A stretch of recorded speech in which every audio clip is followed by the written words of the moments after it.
classes. I'm Bhumika Prajapati.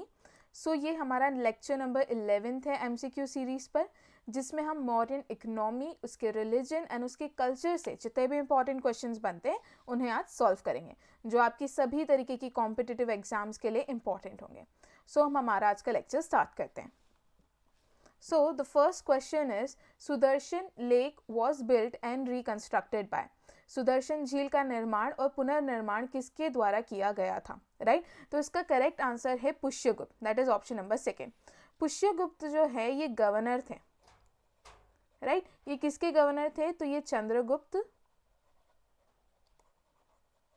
Chandragupta Maurya के क्या थे? गवर्नर थे. एंड चंद्रगुप्त मौर्य के ही ऑर्डर्स पर पुष्यगुप्त ने सुदर्शन लेक जो है उसे बिल्ड करा था, राइट? तो क्वेश्चन नंबर 1 का करेक्ट आंसर हो जाएगा पुष्यगुप्त. इसके एडिशनल फैक्ट्स का अगर हम देखें तो पहली चीज़, सुदर्शन लेक किसके ऑर्डर्स पे बनाया गया था? तो ये मैंने आपको बता दिया कि चंद्रगुप्त मौर्य के ऑर्डर्स पे बनाया गया था. दूसरा, कौन थे पुष्यगुप्त? तो ये गवर्नर थे चंद्रगुप्त मौर्य के. दूसरी चीज़, ये कहाँ पर बनाई गई थी ये सुदर्शन लेक? ये कहाँ पर सिचुएटेड है? तो ये सौराष्ट्र में गिरनार करके एक प्लेस है, वहाँ पर ये लोकेटेड है या सिचुएटेड है, राइट? प्लस इसके बारे में इंफॉर्मेशन जो है जूनागढ़ रॉक इंस्क्रिप्शन से मिलती है. तो इतनी चीज़ें आप लोगों को इसके बारे में याद रखनी है. 1 के पुष्यगुप्त कौन थे? तो गवर्नर थे चंद्रगुप्त मौर्य के. 2 पुष्यगुप्त ने क्या बनाया था? तो उन्होंने सुदर्शन लेक बिल्ड करा था चंद्रगुप्त मौर्य के ही ऑर्डर्स पर, ठीक है. 3 ये सुदर्शन लेक है कहाँ पर? तो ये गिरनार करके एक प्लेस है सौराष्ट्र में, वहाँ पर है. एंड 4, इसकी डिटेल्स या इसकी इन्फॉर्मेशन कहाँ से मिलती है? तो इसकी इन्फॉर्मेशन हमको मिलती है जूनागढ़ रॉक इंस्क्रिप्शन से. क्लियर? तो इतनी बातें आप लोगों को क्वेश्चन नंबर 1 के बारे में याद रखनी है. Next question, that is question number 2. Who was appointed to look after the grazing area? ठीक है, चराई क्षेत्र की देखभाल के लिए किसे नियुक्त किया गया था? ठीक है, तो इसका करेक्ट आंसर है विविताध्यक्ष. ठीक है, विविताध्यक्ष जो है बेसिकली अध्यक्ष मतलब कुछ ऑफिशियल्स होते थे जिन्हें अलग अलग एरियाज, अलग अलग फील्ड में काम करने के लिए अपॉइंट किया जाता था. उसी में से विविताध्यक्ष वो पर्सन थे जिसे ग्रेजिंग एरिया जो होता है, ठीक है, जो चराई करने वाला जो क्षेत्र होता है, वहाँ की देखभाल करने के लिए अपॉइंट किया जाता था. क्लियर? तो इसका करेक्ट आंसर हो जाएगा विविताध्यक्ष. इसके अलावा कोष अध्यक्ष जो है वो पर्सन होता है जो ट्रेजरी होती थी उस समय, उनके सुपरिटेंडेंट जो है उन्हें कोष अध्यक्ष कहा जाता था. अकाराध्यक्ष again important, mining and metallurgy के देखभाल के लिए जो ऑफिशियल अपॉइंट किया जाता था उन्हें अकाराध्यक्ष कहा जाता था. और पान्य अध्यक्ष जो है ट्रेड एंड कॉमर्स के लिए जिस हेड को अपॉइंट किया जाता था उन्हें कहा जाता था. तो एटलीस्ट ये वाले 2 जो है इंपॉर्टेंट है जो आप लोगों को याद रखने हैं. बाकी कोष अध्यक्ष आपको खुद ही समझ में आ जाएगा कि कोष वैसे ही जो वेल्थ होता है, ट्रेजरी उससे रिलेटेड होता है, तो कोष आपको ऐसे ही समझ में आ जाएगा. बाकी आकार अध्यक्ष आपको याद रखना है, आकार मतलब माइनिंग और मेटल से रिलेटेड है, और पान्य अध्यक्ष आपको याद रखना है जो कि ट्रेड एंड कॉमर्स से रिलेटेड है. क्लियर? एंड विविताध्यक्ष ग्रेजिंग एरिया के लिए जिस ऑफिशियल को अपॉइंट किया जाता था वो है. Next question, that is question number 3. Which inscription gives information that Pushyagupta constructed a dam on Sudarshan Lake? ठीक है, किस अभिलेख में यह जानकारी मिलती है कि पुष्यगुप्त ने सुदर्शन झील पर एक बांध का निर्माण करवाया था? तो मैंने अभी बताया कि ये इन्फॉर्मेशन हमें मिलती है जूनागढ़ रॉक इंस्क्रिप्शन से. प्लस इसमें एक रूलर के बारे में भी इंफॉर्मेशन मिलती है, उनका नाम है रुद्रदामन. ठीक है, ये चीज़ भी आप लोग याद रखना, राइट? तो इसका करेक्ट आंसर क्या हो जाएगा? Junagadh inscription. Next question, that is question number 4. The main trade items during Mauryan empire was. ठीक है, मौर्य साम्राज्य के दौरान मुख्य व्यापारिक वस्तुएं कौन कौन सी थी? तो देखिए, मौर्यन टाइम पर कॉटन का भी ट्रेड किया जाता था, इंडिगो का भी ट्रेड किया जाता था, एंड सिल्क का भी ट्रेड काफ़ी ज़्यादा होता था. ठीक है, तो इसका करेक्ट आंसर हो जाएगा ऑल ऑफ दी अबव. ठीक है, मौर्यन एम्पायर के टाइम पर इंडिगो, कॉटन एंड सिल्क तीनों का ट्रेड जो है सबसे ज़्यादा किया जाता था. देयरफॉर ये मेन ट्रेड आइटम्स में आते हैं मौर्यन एम्पायर की. Next question, that is question number 5. The income from the Kings own land और स्टेट वॉज नोन एज. ठीक है, जो किंग के खुद के लैंड या स्टेट होते थे उससे जिस इनकम जनरेट होती थी उसे क्या कहा जाता था? ठीक है, राजाओं की अपनी भूमि या संपत्ति से होने वाली आय को क्या कहा जाता था? ठीक है, तो उसे कहा जाता था सीता. राइट, सीता वो इनकम थी जो किंग की खुद की लैंड या खुद के स्टेट या उनकी प्रॉपर्टी से जो जनरेट होती थी उसे सीता कहा जाता था. ठीक है, ये एक इंपॉर्टेंट क्वेश्चन है, याद रखिएगा. ठीक है, तो क्वेश्चन नंबर 5 का करेक्ट आंसर हो गया Sita. Next question that is question number 6, the 18 chief handicrafts of the time, जैसे कि वुड वर्क करते थे, मेटल वर्क करते थे, ज्वेलरी हो गया, दे वर ऑर्गेनाइज इन गिल्ड्स, ठीक है, उन गिल्ड्स को क्या कहा जाता था? उस समय 18 प्रमुख हस्तशिल्प, जैसे कि लकड़ी का काम करने वाले, धातु का काम करने वाले, आभूषण आदि को गिल्ड में संगठित किया गया था। उन गिल्ड को क्या कहा जाता था? ठीक है, तो गिल्ड मतलब बेसिकली जो मर्चेंट ग्रुप होते हैं, अलग अलग ग्रुप जो है काम के बनाए जाते थे, उस समय 18 ग्रुप्स में या गिल्ड्स में उनको डिवाइड किया गया था, जिसे क्या कहा जाता था? तो उसे कहा जाता था श्रेणीज। ठीक है, तो कितनी श्रेणीज हुआ करती थी मौर्यन एम्पायर के टाइम पर? 18 श्रेणीज हुआ करती थी, right. Next question that is question number 7, अब ये जो अलग अलग श्रेणीज बनाई थी, उन श्रेणीज के कुछ प्रेसिडेंट हुआ करते थे, ठीक है, उन प्रेसिडेंट को क्या कहा जाता था? नेक्स्ट क्वेश्चन हमारा ये है। So the president of shrenis were known as, श्रेणी के अध्यक्ष को किस नाम से पुकारा जाता था? तो उन्हें प्रमुख कहा जाता था, ठीक है, या प्रमुखा कहा जाता था उनको। तो क्वेश्चन नंबर 7 का correct answer is option number 1, right. तो क्वेश्चन नंबर 7 का करेक्ट आंसर हो गया प्रमुखा। प्लस इस श्रेणी में कुछ ओल्डर मैन भी होते थे, ठीक है, उन ओल्डर मैन को ये जेठाका नाम से पुकारा जाता था, ठीक है। तो ये जेठाका किसको कहा जाता था? जो ओल्डर मैन होते थे श्रेणीज में, उनको क्या कहा जाता था? जेठाका, ठीक है। ये दो चीजें याद रखना, मतलब जो श्रेणी है, श्रेणी के जो प्रेसिडेंट है उन्हें प्रमुखा कहा जाता है, और उस श्रेणी के जो ओल्डर मैन हैं उनको जेठाका नाम से पुकारा जाता था। क्लियर? तो क्वेश्चन नंबर 7 क्लियर है। Next question that is question number 8, इसमें हमें मैच करना है, ठीक है, कि उस टाइम पर इन कॉइन्स को क्या कहा जाता था? मतलब मॉडर्न टाइम में जो सिल्वर कॉइन है उसे किस नाम से पुकारा जाता था? कॉपर कॉइन को क्या कहा जाता था? गोल्ड कॉइन को क्या कहा जाता था? ये पूछा है, ठीक है। तो देखिए, हमें ये तो पता है कि सिल्वर कॉइन जो है उस समय ज़्यादा चलता था, जिसे करशापना या फिर पाना के नाम से बोला जाता था, ठीक है। तो फर्स्ट का तो ये हो गया करशापना या फिर पाना। उसके अलावा गोल्ड कॉइन्स को उस टाइम पे निष्का कहा जाता था, ठीक है। बचा कॉपर कॉइन्स को क्या कहा जाता था? मसहाका, राइट। तो सिल्वर कॉइन्स को क्या कह रहे? करशापना या फिर पाना, या कॉपर कॉइन्स को मसहाका एंड गोल्ड कॉइन्स को निष्का, ठीक है। चांदी के सिक्कों को कशरपन या फिर पाना, तांबे के सिक्कों को मशाका, और सोने के सिक्कों को निष्का, ठीक है, या फिर निष्क। Clear? Next question that is question number 9, right. How much tax was paid by the peasants in the Mauryan administration, ठीक है। मौर्य शासन में किसानों द्वारा कितना कर अदा किया जाता था, ठीक है। ये जो टैक्स है वही उनके मेन रेवेन्यू था, बिकॉज लैंड टैक्स जो है मौर्यन एडमिनिस्ट्रेशन में या मौर्यन एम्पायर में सबसे ज़्यादा रेवेन्यू जनरेट करता था, ठीक है। तो इसमें पूछा है कि ये लोग कितना टैक्स या कितना कर जो है पे करते थे। तो इसका करेक्ट आंसर है 1/6 ऑफ द प्रोड्यूस, जिसे हम कौन सा टैक्स कहते हैं? भाग टैक्स, ठीक है। तो 1/6 ऑफ द प्रोड्यूस जो है वो लोग टैक्स पे करते थे। दूसरा, इस भाग टैक्स से सिर्फ एक विलेज को जो है एग्जेम्प्ट किया गया था, वो था लुम्बिनी, ठीक है। और लुम्बिनी को इस टैक्स, लुम्बिनी जो विलेज था उसे 1/8 ऑफ द प्रोड्यूस जो है पे करना पड़ता था, ठीक है। और लुम्बिनी को बली टैक्स जो है बिल्कुल पे नहीं करना पड़ता था, ठीक है। ये दो चीज़ें याद रखना, राइट। तो क्वेश्चन नंबर 9 का करेक्ट आंसर हो जाएगा 1/6 ऑफ द प्रोड्यूस, और लुम्बिनी को कितना पे करना पड़ता था? 1/8 of the produce. Next question, that is question number 10. Which of the following refers to tax paid only in cash during the Mauryan period? ठीक है, निम्नलिखित में से कौन मौर्यन काल के दौरान केवल नकद में भुगतान किया गए कर को संदर्भित करता है? ठीक है, तो उस समय मतलब मौर्यन पीरियड में वो टैक्स जिसे कैश के फॉर्म में पे किया जाता था, उन टैक्स को क्या कहा जाता था? यहाँ पे ये पूछा गया है, तो उन्हें कहा जाता था हिरण्य, राइट। तो वो टैक्स जो कि कैश के फॉर्म में पे किया जाता था मॉडर्न पीरियड में, उसे हिरण्य नाम से पुकारा जाता था। तो question number 10 again important question, and correct answer is option number 3, that is hiranya. Next question that is question number 11. The tax paid in kind by group of villages was known as, ठीक है, मतलब वो tax जो कि as a kindness कोई group of village पे कर रहे हैं, मतलब जस्ट एक जेस्चर के तौर पर जब वो टैक्स पे कर रहे हैं, उस टैक्स को क्या कहा जाता है? यहाँ पे ये पूछा गया है। गाँव के समूह द्वारा वस्तु के रूप में या काइंडनेस के रूप में भुगतान किए जाने वाले कर को क्या कहा जाता है? राइट, उसे कहा जाता है पिंड कर, ठीक है। पिंड मतलब कोई विलेज के लोग as a gesture, good gesture के तौर पे, काइंडनेस के तौर पर जो है टैक्स पे करते हैं, उसे पिंड कर कहा जाता था, ठीक है। तो क्वेश्चन नंबर 11 का करेक्ट आंसर क्या हो गया? पिंड कर। उसके अलावा हमें भाग पता ही है कि लैंड टैक्स है, और कितना पे करते थे? तो 1/6 ऑफ द प्रोड्यूस। उसके अलावा प्रक्रिया जो है उसे रॉयल्टी कहते हैं और शुल्क जो है वो कस्टम ड्यूटी है। क्लियर? तो ये वाले 3 टर्म्स भी आप लोग याद रखना। Next question, that is question number 12। The monopoly tax during Mauryan empire was known as. ठीक है, सो मौर्य साम्राज्य के दौरान एक एकाधिकार नाम का कर हुआ करता था। ठीक है, उस एकाधिकार कर को किस नाम से बोला जाता था या उस एकाधिकार कर को क्या कहा जाता था? ठीक है, तो उसे कहा जाता था परिघा। राइट, तो मौर्यन एम्पायर में जो मोनोपोली टैक्स पे होता था उसे परिघा कहा जाता था। दूसरा ऑप्शन देखें तो जैसे कि वर्तनी, वर्तनी जो है रोड सेस को कहा जाता है। ठीक है, ये वाला भी आप एक याद रखना। तो क्वेश्चन नंबर 12 का करेक्ट आंसर हो जाएगा परिघा।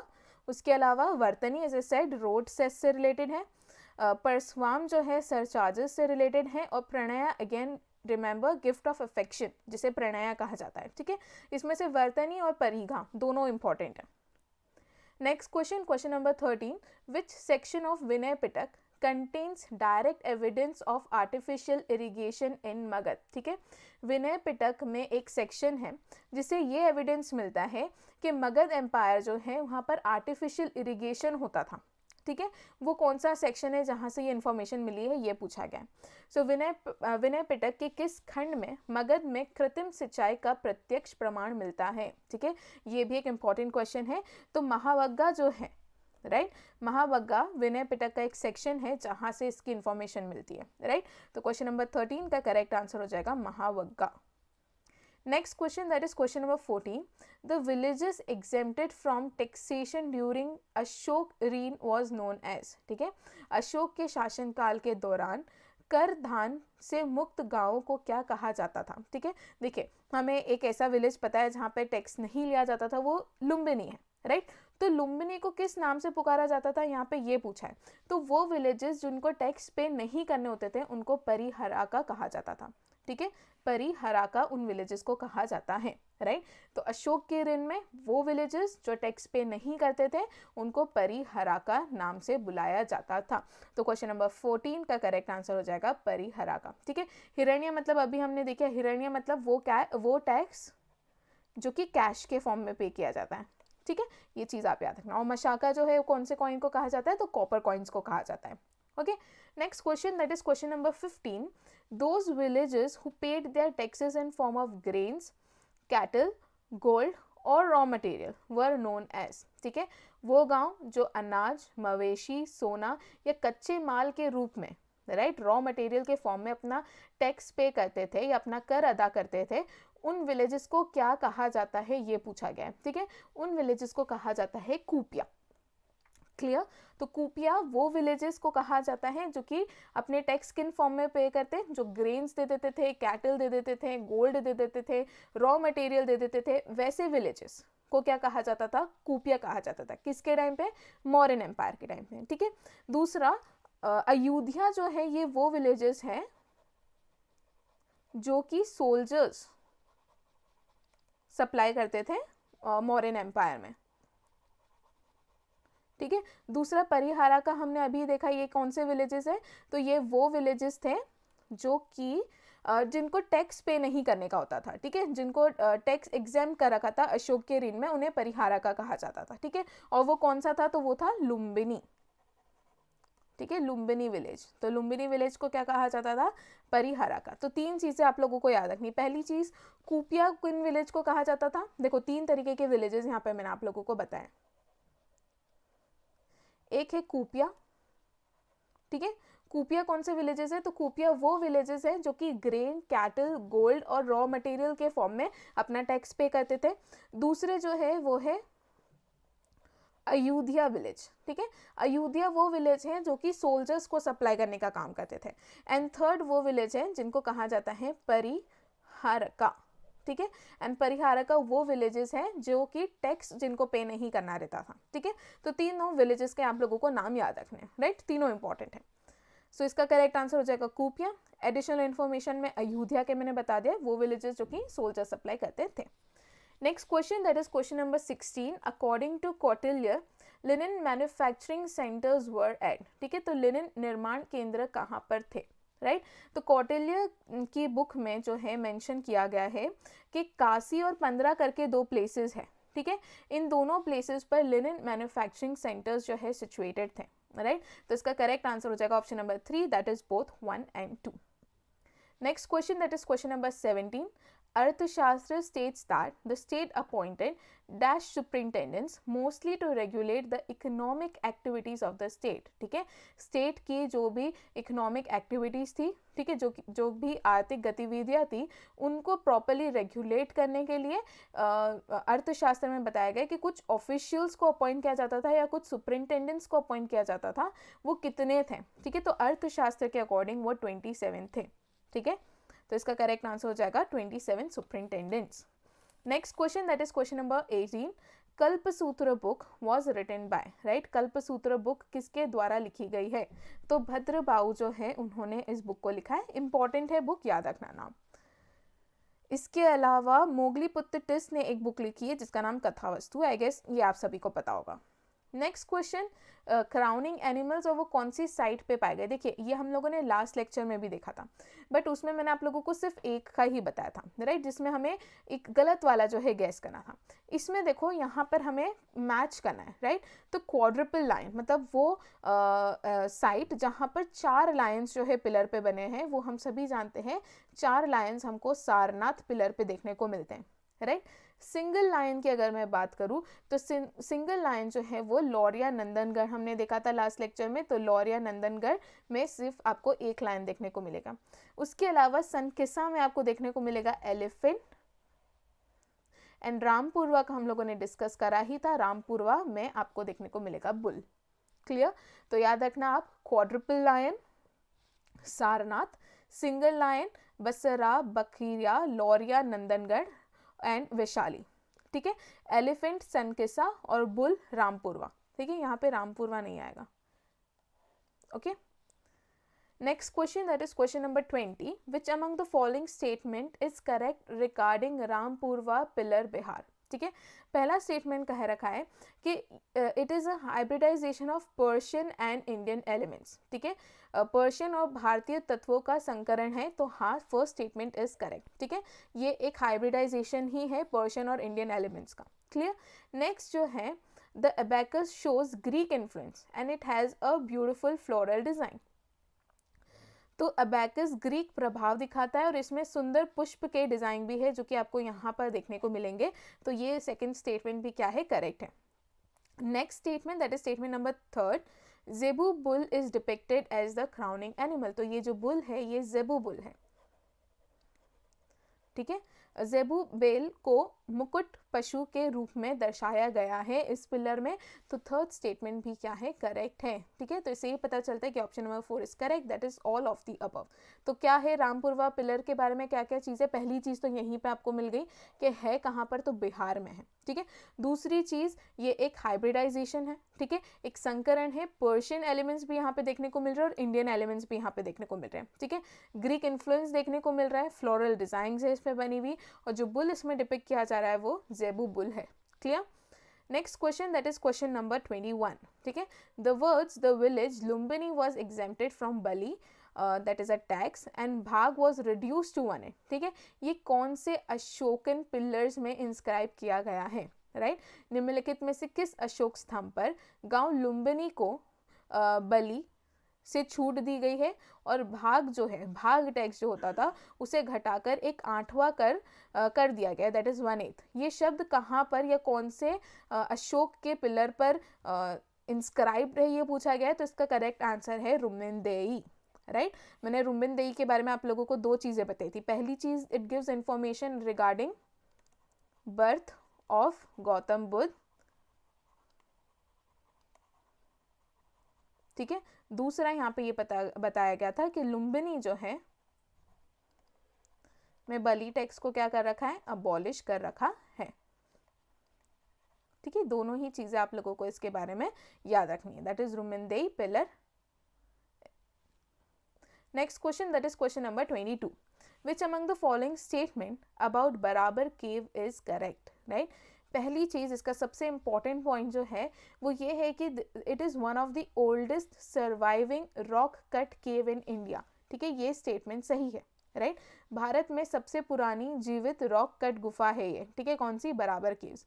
दूसरी, इन केव्स को वह ग्रांटेड टू आजीविका सेक्ट, तो अशोक ने ये केव्स किसको दी थी? तो आजीविका सेक्ट को दी थी। And Ashokan inscriptions have been found in this cave, तो ये वाला स्टेटमेंट भी सही है, ठीक है। इन गुफाओं को अशोक ने आजीविका संप्रदाय को प्रदान किया था और इस गुफा में अशोक के शिलालेख भी मिले गए हैं, तो सेकंड स्टेटमेंट भी क्या हो गया? करेक्ट हो गया। Next statement, that is Barabar Hill, they contains 4 caves, right? Namely Karan Chopper, Lomash ऋषि, सुदामा और विश्व झोपड़ी, ठीक है, या विश्व झोपड़ी, दोनों चीज इसे कहा जाता है। तो ये वाला स्टेटमेंट भी सही है। ये 4 केव्स जो है आप लोगों को बराबर की केव्स में मिलेगी, राइट। सुदामा और Lomas Rishi caves are the earliest examples of rock cut architecture in India, तो ये वाला स्टेटमेंट भी सही है, राइट। तो ऑल ऑफ द अबव इसका करेक्ट आंसर हो जाएगा, right. Next question, that is question number 23. Which Nikai states that if a Shudra multiplied his wealth, he was entitled to hire as a servant not only another Shudra but also a Vaishya, Kshatriya और even a Brahman, ठीक है। किस निकाय में कहा गया है कि यदि एक शूद्र ने अपनी संपत्ति को कई गुना बढ़ा दिया, ठीक है, तो वह न केवल दूसरे शूद्र के रूप में बल्कि वैश्य, क्षत्रिय, ब्राह्मण के रूप में भी नौकर के रूप में काम पर रखने का हकदार है, ठीक है। तो वो किसी को भी एज अ सर्वेंट जो है हायर कर सकता था, ये चीज़ इसमें कही गई है। तो ये एक निकाय है जिसके थ्रू ये इन्फॉर्मेशन मिली। जैसे कि हमने अंगुत्तर निकाय के बारे में पढ़ा है, तो अंगुत्तर निकाय क्या इन्फॉर्मेशन देता है? महाजनपद के बारे में इन्फॉर्मेशन देता है, राइट। कितने महाजनपद थे? हम सभी जानते हैं कि 16 महाजनपद थे। तो ये 16 महाजनपद की इन्फॉर्मेशन हमें कहाँ से मिली है? अंगुत्तर निकाय से मिली है। वैसे ही एक और निकाय है जिसमें ये कहा है कि अगर एक शूद्र, राइट, अगर वो अपनी वेल्थ को मल्टीप्लाई कर लेता है, मतलब उसके पास बहुत सारे रुपए आ जाते हैं, ठीक है, then he is entitled to hire a servant, ठीक है, जो शूद्र भी हो सकता है, वैश्य भी हो सकता है, क्षत्रिय भी हो सकता है और ब्राह्मण भी हो सकता है। ये कहा गया था एक निकाय में, ठीक है। वो निकाय है मझीमा निकाय, ठीक है। तो क्वेश्चन नंबर 23 का करेक्ट आंसर हो जाएगा मझीमा निकाय, ठीक है। इंपॉर्टेंट क्वेश्चन है, याद रखना। देखिए, जो पाली सुत्त पिटक है ना, जो सुत्त पिटक है हमारी, उसको ना 5 अलग अलग निकाय में डिवाइड किया गया है, ठीक है, जिसमें से एक है दिग्ग निकाय। दिग्ग मतलब वो जिसमें बड़े नरेटिव्स है, बड़े बड़े डिस्कोर्सेस का कलेक्शन है, वो दिग्ग निकाय है। उसके अलावा मझीमा निकाय, ये मिडिल लेंथ जो नरेटिव्स और डिस्कोर्सेस है उसके कलेक्शन है। उसके अलावा है संयुक्ता निकाय, ये छोटे छोटे जो जिनको अरेंज कर रखा है थीमेटिकली, उन कलेक्शंस को संयुक्ता निकाय कहा जाता है। अंगुत्तर निकाय हम सभी जानते हैं, अंगुत्तर निकाय से काय की इन्फॉर्मेशन मिली है? महाजनपद की, ठीक है। बट ये है क्या? तो ये छोटे छोटे जो टेक्स्ट है जिनको नंबर ऑफ आइटम्स के बेसिस पर अरेंज किया गया है, उसे अंगुत्तर निकाय कहा जाता है। उसके अलावा खुदाका निकाय जो है ये मिसलिनियस है, ठीक है। तो इस तरीके से सुत्त पिटक को 5 निकाय में डिवाइड कर रखा है, जिसमें से एक है मझीमा निकाय। उसे क्या इन्फॉर्मेशन मिली है कि अगर कोई शूद्र अपनी वेल्थ को डबल कर लेता है या बहुत ज़्यादा टाइम्स मल्टीप्लाई करके बहुत ज़्यादा कर लेता है, तो वो किसी भी पर्सन को एज अ सर्वेंट हायर कर सकता है। Clear? Next question, that is question number 24. Vraj भूमिका वॉज अपॉइंटेड फॉर, ठीक है, व्रज भूमिका को किस काम के लिए नियुक्त किया जाता था, ठीक है। तो इसका करेक्ट आंसर है सोशल वर्क्स के लिए, राइट। तो क्वेश्चन नंबर 24 का करेक्ट आंसर हो जाएगा option number 1, that is social works. Next question, that is question number 25. यक्षा and यक्षी figures, ठीक है, ये एक कुछ लाइफ साइज फिगर है, ये कहाँ से प्राप्त हुए हैं, ठीक है, इनको कहाँ से ढूंढा गया है, ये पूछा है। यक्ष और यक्षी की आकृतियाँ जीवन आकार की, मतलब लाइफ साइज बड़ी, इन आकृतियों को कहाँ से प्राप्त किया गया है? तो इन आकृतियों को विदिशा से भी प्राप्त किया गया है, पटना से भी प्राप्त किया गया है और मथुरा से भी प्राप्त किया गया है। तो क्वेश्चन नंबर 25 का करेक्ट आंसर हो जाएगा ऑप्शन नंबर 4, ठीक है, that is all of the above. Next question जो कि हमारा लास्ट क्वेश्चन है, that is question of the day. इसमें ये पूछा गया है कि पंच मार्क्ड सिल्वर कॉइन्स, ठीक है, इन सिल्वर कॉइन्स को हम लोग क्या कहते हैं? पन्ना, ठीक है। इन पंच मार्क सिल्वर कॉइन्स के ऊपर, जो कि इंपीरियल करेंसी मानी जाती है मौर्यंस के टाइम पर, इन पे कुछ सिंबल्स जो है बने हुए हैं, ठीक है। वो सिंबल्स क्या क्या है ये पूछा गया, ठीक है। तो पंच चिन्हित चांदी के सिक्के जिन्हें पना जो कि मौर्य कहा जाता है, जो कि मौर्य की शाही मुद्रा कही जाती है, ठीक है। इन पे कौन कौन से चिन्ह जो है बने हुए हैं, ठीक है, वो पूछा गया है। तो इसका जो भी करेक्ट आंसर है आप लोगों को कमेंट सेक्शन में लिखना है, राइट। आई होप आप तो यहाँ तक आप लोगों को कोई भी डाउट नहीं होगा। अगर आपको कोई भी डाउट है तो आप लोग मुझसे कमेंट सेक्शन में पूछ सकते हैं, राइट। सो हमारा लेक्चर हम यहीं पे ख़त्म करते हैं आज का। Thank you so much.